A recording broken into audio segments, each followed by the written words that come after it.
All right, good morning, everyone. Good morning. Yes, so my name is Anupam. I'm an HR professional. However, I have a band called ROOH. For those who don't know the meaning of ROOH, it means soul. I think life is the best teacher. So I'm here to talk about what I have learned in my life. So I'm going to share one chapter out of my life that I have learned. Probably it's a great learning for you as well. And my version of it and my interpretation of it. But before I start that, I'd like to request you all to, can you just be a part of an activity with me? Would you all join me for an activity quickly? Yeah? Yeah? Okay, that's better. Okay, fine. So I request you get along with me and get into an oath-taking ceremony. All right, an oath-taking ceremony. So I request you all to please stand up. Would you all please stand up, please? You can have your style of oath, all right? Your style, whatever your ROOH says, okay? All right, you can repeat after me. I, Anupam. Good listening. Very good. I, Anupam, pledge that I will listen to every word that Anupam says. Thank you. Thank you. Thank you. Thank you. So that's a small example of good listening, yeah? I'm going to talk about listening in detail. The topic is called fuckable listening. Fuckable listening. Okay, why is it called fuckable? It's not called to promote any abuse of language. It's not called, I don't believe in promoting abusive words, but it was just amped. It just met the ethos of the listening that I'm talking about. Hence, it's fuckable listening. Okay? So before we go deeper, let me tell you a bit about myself. So I have started off as a student, of course, like most of us might have. And the first thing that was interesting about my schooling life was I changed 10 schools in my complete schooling life. 10 schools. Okay, so being completely a defense kid. Gradually fell in love when I was in college and fell so seriously in love that I wanted pocket money. And my parents said, no, they will not give me pocket money. So I had to start working. Because I couldn't buy expensive gifts for my girlfriend.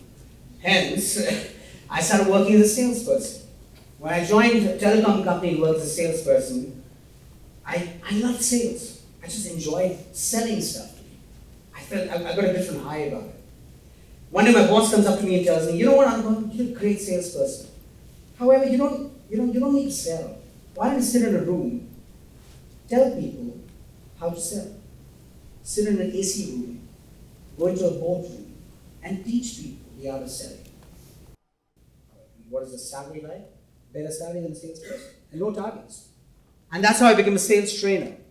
I finally got into training, the HR side of it, by fluke. All right, and that was awesome. I should tell people what to do without doing it myself. Even better. Gradually I got into HR. I got into different sides of HR. Organizational development, talent transformation. Big words. Then eventually I got, and there's something that I always was good in, I believe, and I always loved doing was music. And I eventually got into following my dream, that is music. And that's my band, ROOH. So before I talk about fuckable listening or unfuckable listening that a lot of people are commonly used with me, let me tell you something about an experience that I've had, or let me take you through an experience. How many of you have ever been to an eye doctor or an optometrist ever in your life? Come on. Say yes for a show of hands. Come on. Yeah. Oh, that's a better yes. Nice. Okay. So imagine you go to an optometrist or an eye specialist and you tell them that, so one day you go there and you tell them that, you know what, my eyes are twitching and they're watering a lot. And you know what, I think I work a lot on the computer, so I'm not fine and there's something happening which is not comfortable. Okay, and you're talking about all these problems that you have, and he says, wait, I know exactly what you need. Okay? Put this on. Your problem will be solved. Put it on. Okay? Well, it's still not very clear. It's still a little hazy. It's not very clear right now. What are you saying? Try harder. Try again. Well, I can't see it clearly. It's still not very clear. Oh, come on. It's worked for me for 10 years. It worked for you as well. It's still not very clear, sir. I'm sorry. I just don't get it. Oh, come on. Be positive. Try positively. I positively can't see it very clearly. I still can't. Yeah, give it back to me. You will never understand. Would you ever go back to this optometrist or an eye doctor? Would you? Yeah. But you know, somewhere in our life, we all behave just like this optometrist. We seek to understand before being understood. So which is why I'll tell you a personal story about myself. Like I told you, I changed 10 schools in my schooling life. So there was a time that I actually moved from a small town, a small school called, very popular school though, called Kendra Vidyalaya. Do you know Kendra Vidyalayas? Yeah? So I moved from KV to a big defense school in a big city. And when I moved from that school to this big school, I saw men had 4 to 5 different kinds of hairstyles. We just knew one style, and now I have a different hairstyle too. Okay, but girls wore shorter skirts. They had a swag about them. They all spoke about things which I had no idea of. I had no clue of.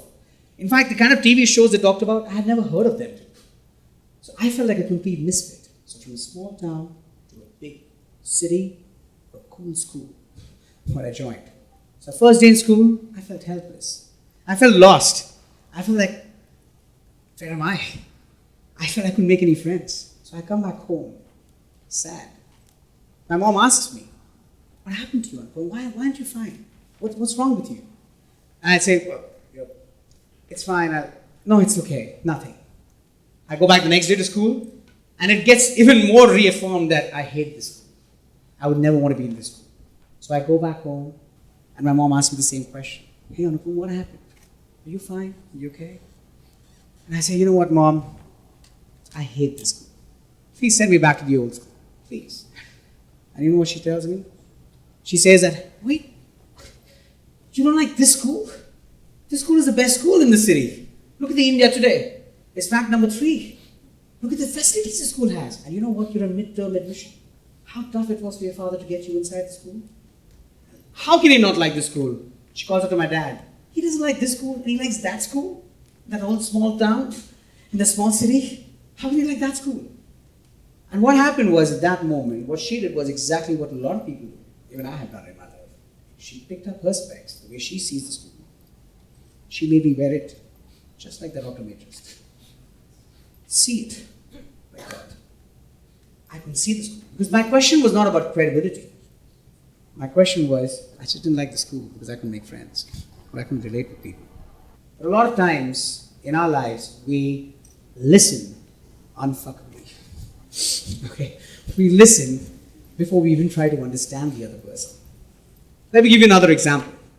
So this is an example of a friend of mine who had a father who was a scholar.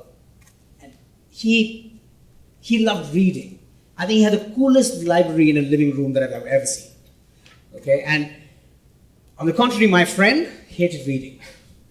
He loved repairing, fixing things. So you give him a clock, he'll fix it up for you. You give him a Walkman, those days, Walkman, okay, he would fix it up for you. And he'll give it back to you. And he loved fixing. You give him a cycle, he'll do something around it. And we used to find him cool, because we couldn't do that. How his father used to tell him, what are you doing? Start reading. Because every birthday he got a series of books, a series of comics, a series of things, yeah. And he never touched them.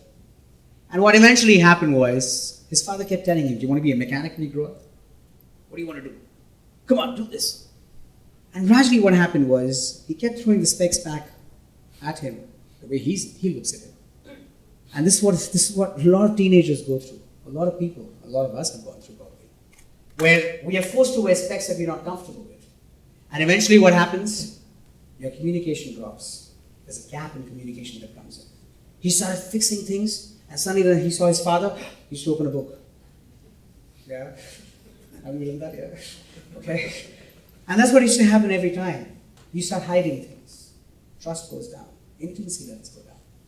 And I remember in HR as well, I was talking to someone about it, and in my HR career, I remember one colleague, he came and told me something. He said this line to me one day. I just don't understand my son. He just does not listen to me. Okay?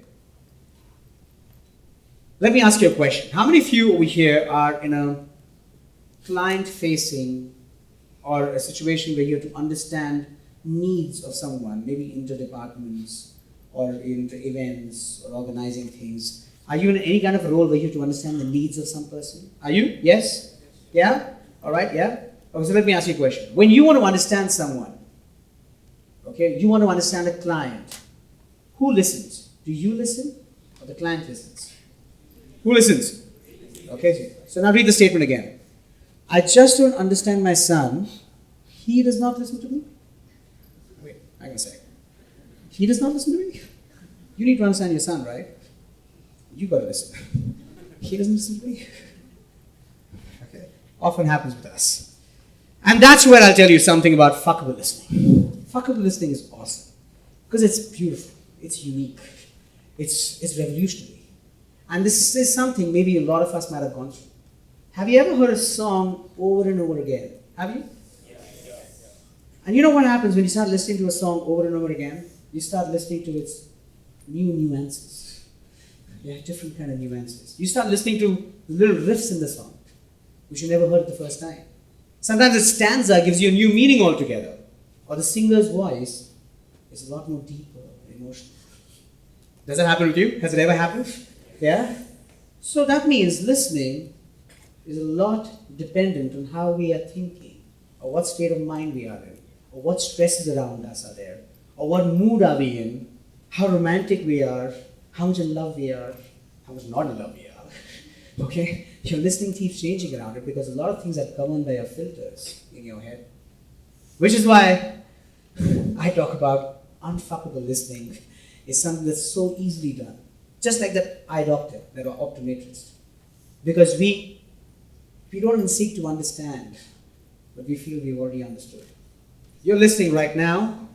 You're listening to things right now from me. And the beauty of it is, it could be unfuckably understood by people. Because you might have filters in your head right now. And that's the biggest problem with unfuckable listening. Because it's governed by your conditioning. It's governed by a lot of inhibitions in your head. Because our values, our upbringing, sometimes even stop us from listening.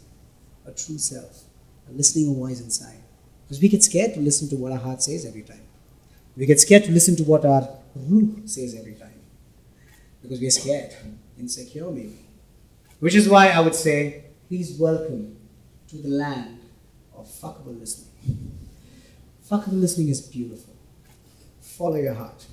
Follow that inner voice. Follow that gut inside. Because even if you make a mistake, even if you fall, the beauty of it will be, at least we never live with that regret. Because a lot of the unique and the genius ideas that have come out in this world are not from unfuckable listening, but from fuckable listening. Because it's beautiful, it's passionate. And that's what I would do. And that's what I was always questioned about when I was in HR. Because in HR, you try putting people or employees or human behaviors in boxes, in matrices, in motivational theories, okay, which keeps changing because human behavior is gray. It's not debit credit. It's not a process. Which is why it's one of the most confused departments in an organization. All right? Hence, please understand. And that's why I followed my voice. I am an HR professional. I'm a musician by choice. I love to sing. I love to follow my heart, follow my ruh. Try doing that once. Believe me, it will fuckably change your life. Thank you, guys. Welcome to Unfuckable. Welcome to Fuckable Listening. Thank you. Thank you.